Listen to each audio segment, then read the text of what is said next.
kung poor ka, kung pobre ka ngayon, siguro partly pwede mo ma-blame yung gobyerno dahil hindi sapat yung suporta nila para sa lahat.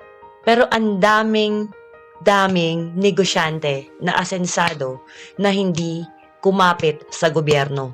Ang dami-daming negosyanteng umasenso dahil naniwala sa capacity nila na makapag-create ng isang sustainable way of living. So yun ang kulang sa atin, yung tamang klase ng pag-iisip, yung proper mindset.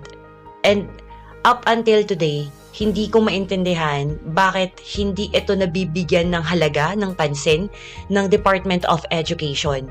Ito yung mga klase ng thinking na dapat ma-instill sa utak ng mga bata at a very young age. That we have the capacity to change our lives just by changing how we see ourselves and our reality.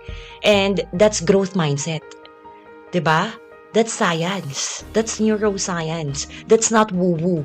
Why not teach that to the younger generations and see kung anong klase ng community ang makikreate ng mga taong self-aware and extra-conscious.